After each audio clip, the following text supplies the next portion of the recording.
যখন নবীগণ নাফসি নাফসি করবেন, ওলি কি করে বাঁচাতে পারে? বাংলাদেশের নবী শুনবেন নবীরা নাফসি নাফসি করবে, তো আপনার পীর ওলি ফকির কি করে বাঁচাতে পারে? এখানে চিটারি করা হয়। আমি আপনাদেরকে বলতেছিলাম কিয়ামতের মাঠে রাসূল পাক সাল্লাল্লাহু আলাইহি সাল্লাম সুপারিশ করবেন। এখানে একটা কথা মনে রাখবেন, কেউ কেউ নবীর সুপারিশকে অস্বীকার করেছে, যারা বদ আকীদা জাহান্নামী ফিরকার লোক। তবে কোরআন এবং হাদিসের মোতাবিক যাদের আকীদা, তাদেরকে আহলে সুন্নাত ওয়াল জামাত বলা হয়। কিতাবটির নাম হচ্ছে সুনানে ইবনে মাজাহ। এই কিতাবের মধ্যে বিশুদ্ধ সনদে ইমাম ইবনে মাজাহ হাদিস এনেছেন। রাসূল কায়নাত সাল্লাল্লাহু আলাইহি ওয়াসাল্লামের নিকটে জিবরিল আলাইহিস সালাম আসলেন। আসার পরে বলছেন, ইয়া রাসূলুল্লাহ, ইয়া হাবিবাল্লাহ, আল্লাহ তাবারাক ওয়া তাআলা আপনাকে দুটি অপশন দিয়েছেন। কি দিয়েছেন বাবা? দুটা জিনিস দিয়েছে। আজকের ভাষায় অপশন বলে। প্রথম হচ্ছে আপনার উম্মত কিয়ামত পর্যন্ত যত আপনার উম্মত হবে, বিনা হিসাব কিতাবে আপনার উম্মতের অর্ধেক লোককে আল্লাহ তাবারাক ওয়া তাআলা জান্নাত দান করবে। জোরে বলেন সুবহানাল্লাহ। প্রথম অপশন, বিনা হিসাব কিতাবে যদি রাসূলের পাকে কোটি কোটি উম্মত হবে, আরব খারব হবে, তার মধ্য থেকে অর্ধেক উম্মতকে বিনা হিসাব কিতাবে আমার আল্লাহ জান্নাত দান করবেন। নবী পাক আলাইহিস সালামকে জিবরিল বলছে, হুজুর দ্বিতীয় নাম্বারটি হচ্ছে শাফাআত। আপনি হয়তো শাফাআতকে গ্রহণ করেন, নচেত আপনার অর্ধেক উম্মত বিনা হিসাব কিতাবে জান্নাতে যাবে, আপনি এটাকে গ্রহণ করেন। আল্লাহু আকবার কবিরা। আমার আপনার নবী সাল্লাল্লাহু তাআলা আলাইহি ওয়াসাল্লাম জিবরিল আলাইহিস সালামকে বলতেছেন, এ জিবরিল আমিন, আমি শাফাআতকে গ্রহণ করলাম। কি গ্রহণ করলাম বাবা? শাফাআতকে গ্রহণ করলাম। শাফাআতকে গ্রহণ করার কারণটা কি? নবী আলাইহিস সালাতু ওয়াস সালাম উনার অর্ধেক উম্মত যদি জান্নাতে চলে যায় বিনা হিসাব কিতাবে, আর অর্ধেক উম্মত কোথায় যাবে বাবা? কথা বলেন। আর অর্ধেক উম্মত কোথায় ছুটাছুটি করবেন? তাই নবী পাক বলছেন, জিবরিল, আমার অর্ধেক উম্মত বিনা হিসাব কিতাবে জান্নাতে যাবে, এই অপশনটা আমি চাই না, আমাকে শাফাআত দিয়ে দাও। আমি শাফাআতকে গ্রহণ করলাম। কিয়ামতের মাঠে অতক্ষণ পর্যন্ত আমার সুপারিশ চলতেই থাকবে, যতক্ষণ পর্যন্ত আমার এক উম্মত জাহান্নামে থাকবে। জোরে বলেন সুবহানাল্লাহ। তারপরে চলে আসেন বিরাদর ইসলাম, আবু দাউদ শরীফের মধ্যে সহিহ সনদে হাদিসটি বর্ণিত হয়েছে। আনাস ইবনে মালিক রাদিয়াল্লাহু তাআলা আনহু قال قال رسول الله صلى الله عليه وسلم شفاعتي لأهل الكبائر من উম্মতি। আমার আপনার নবীর সাহাবী হযরতে আনাস ইবনে মালিক রাদিয়াল্লাহু তাআলা আনহু বলতেছেন, দয়ার নবী মায়ার নবী ইরশাদ করেন, শাফাআতি লিআহলিল কাবাইর মিন উম্মতি, কিয়ামতের মাঠে আমি মুস্তাফা আমার উম্মতের বড় বড় পাপীদেরকে সুপারিশ করে খোদার জান্নাতে নিয়ে যাব। একটু জোরে বলতে হবে সুবহানাল্লাহ। একজন 500 টাকা দিয়েছেন, আরেকজন 100 টাকা। বাবলু নামের একজন ব্যক্তি 2000 টাকা দান দিয়েছেন, আর 5 কিলো কত ভুট্টা বললেন? কি নাম ভাই আপনার? নঈমউদ্দিন মিয়া ভাই 50 কিলো ভুট্টা দান করেছেন। আল্লাহ তার ফসলে বরকত দান করুক, সকলে পড়েন আল্লাহুম্মা আমিন। আল্লাহুম্মা। নবী আলাইহিস সালাতু ওয়াস সালাম পাপীদের সুপারিশ করে জান্নাতে নিয়ে যাবেন। আগে চলেন পৃথিবীর মুসলমান, সহিহ বুখারীর মধ্যে হাদিসটি লিপিবদ্ধ। কিয়ামতের ময়দান যখন সংগঠিত হবে, মাথার উপরে সূর্য হবে, জমিন তামার হবে, পিপাসায় বুক ফেটে যাবে, কলিজা শুকিয়ে যাবে, জবান শুকিয়ে যাবে, সবাই ইয়া নাফসি নাফসি বলে চিল্লাবে। ওই কিয়ামতের মাঠে ঈমানদার মুসলমানেরা চিন্তা করবে, পৃথিবীর মুসলমান দুনিয়াতে কওরির প্রতি যদি কোনো কেস হয়ে যায়, কোনো ঘটনা ঘটে যায়, তাহলে নেতা মন্ত্রীর দরবারে চলে যায়, মেম্বারের বাড়ি চলে যায়, প্রধানের বাড়িতে চলে যায়। তেমনি কিয়ামতের মাঠে ওই ফাইনাল পরীক্ষার ময়দানে মুসলমানেরা চিন্তা করবেন, আলোচনা করবেন। এই কিয়ামতে আল্লাহ পাক জাব্বারিয়াতের দরজা খুলে দিয়েছেন, কাহারিয়াতের দরজা খুলে দিয়েছেন। আল্লাহর জালালিয়াতের সামনে সবাই থরথর করে কাঁপতে আছে, নাফসি নাফসি করতে আছে। আজ আল্লাহ কওরির শুনবে না। চলো আমরা নবীদের দরবারে যাই, আলোচনা করে প্ল্যান করে মুসলমানেরা আদম নবীর দরবারে যাবেন।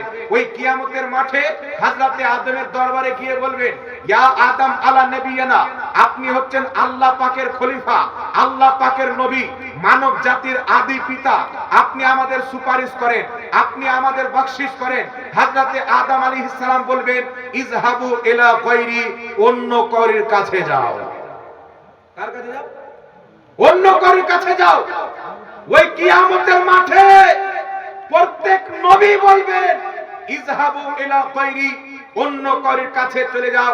পৃথিবীর মুসলমান শেষের বেলা ঈসা আলাইহিস সালাতু ওয়াস সালাম বলবেন এই উম্মতে মুহাম্মাদি, এই মুসলিম সমাজ ইদিক উদিক দরাদরি করে কাজ হবে না।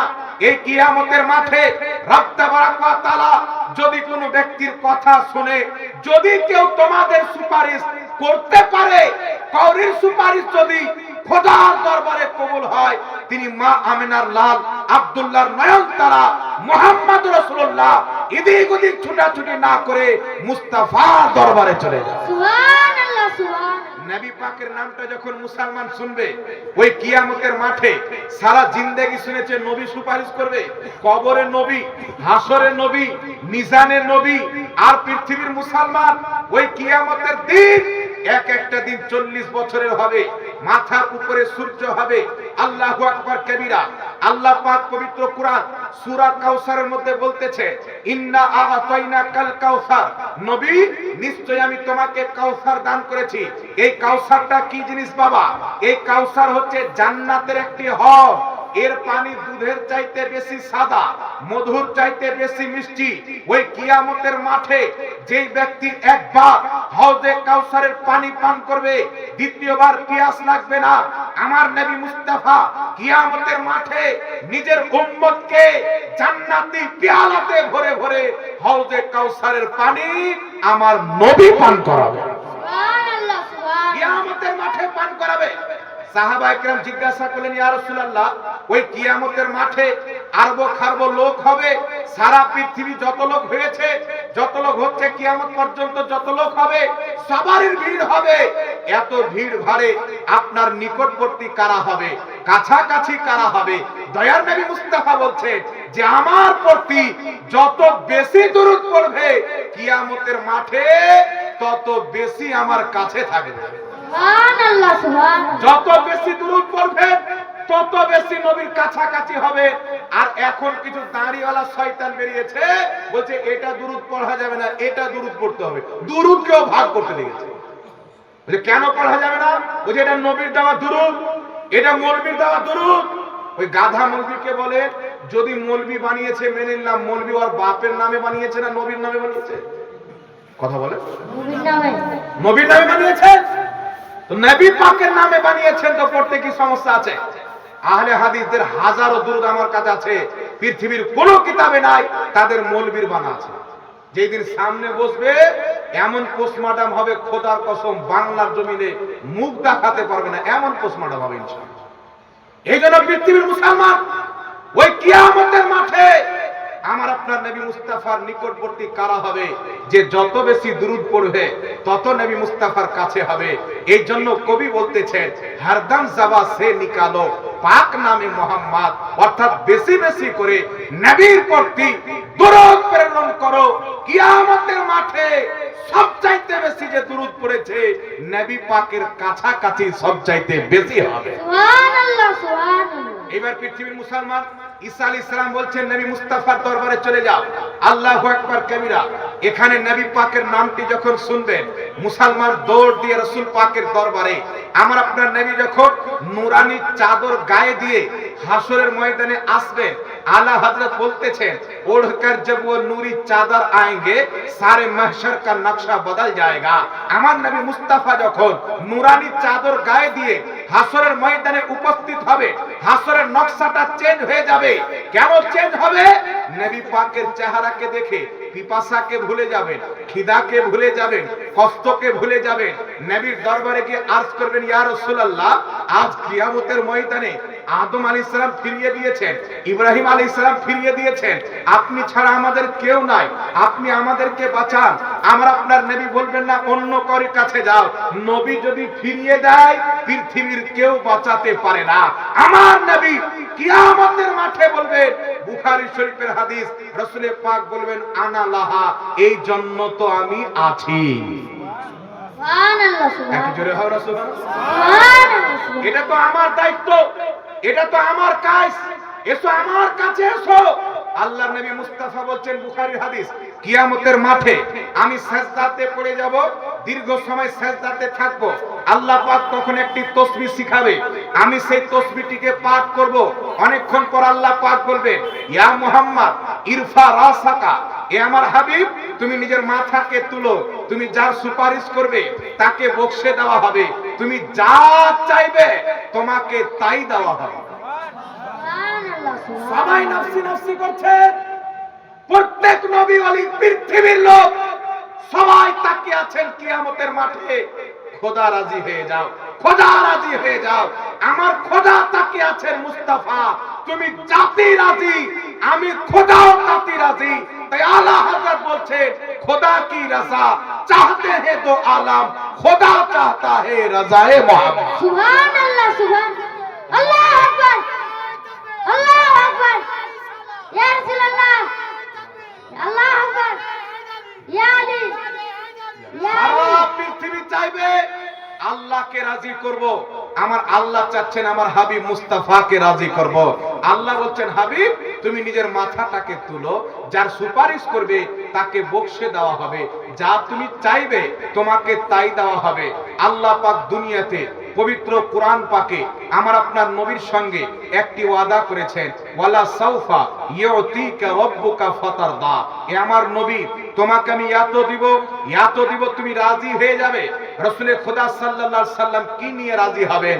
নবীকে সোনার প্রয়োজন নাই, যদি সোনার প্রয়োজন হতো রাসূলে পাক বলছেন, ইয়া আয়েশা তো লাউ শিরতু লাসারা মাই জামালুজ যাহাব, আয়েশা আমি যদি চাই আমার পিছন পিছন সোনার পাহাড় চলবে। উহুদ পাহাড়কে ইশারা যদি করে দিই সোনায় পরিণত হয়ে যাবে, সাফা মারওয়াকে ইশারা করে দিই সোনায় পরিণত হয়ে যাবে। সেই নবী মুস্তাফা দুনিয়াকে পয়সার প্রয়োজন নাই, সোনার প্রয়োজন নাই, চাঁদির প্রয়োজন নাই, তাহলে তিনি কি নিয়ে রাজি হবে? এই পৃথিবীর মুসলমান, বুখারী শরীফের হাদিস, রাসূল পাক বলছেন, উতিতু মাফাতিহা খাজাইনিল আরদ, জমিনের সমস্ত খাজানার চাবি আল্লাহ পাক আমি মুস্তাফাকে দিয়ে দিয়েছেন। তাই হযরতে আবু হুরায়রা স্মৃতি শক্তি লোপ পেয়েছিলেন, দুর্বল স্মৃতি শক্তি, যা কিছু শুনতেন ভুলে যেতেন।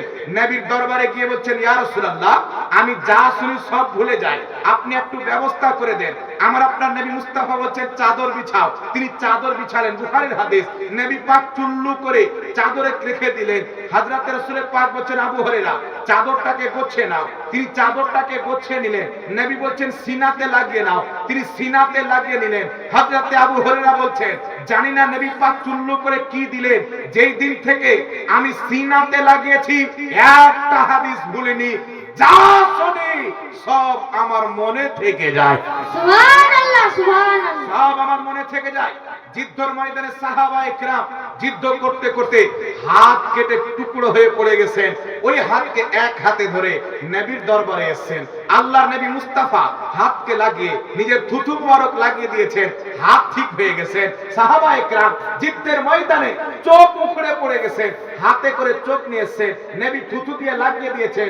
সাহাবা বলছেন, আগের চাইতে এখন বেশি দেখতে পাচ্ছে।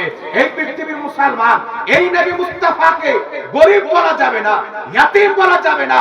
জমিনের সমস্ত খাজানার চাবি নবীকে আল্লাহ পাক দিয়েছেন। আসমানের সমস্ত খাজানার চাবি নবীকে আল্লাহ পাক দিয়েছেন। আর কিয়ামতের মাঠে কিয়ামতের যা কিছু আছে এই সমস্ত চাবি আল্লাহ মুস্তাফাকে দান করবেন।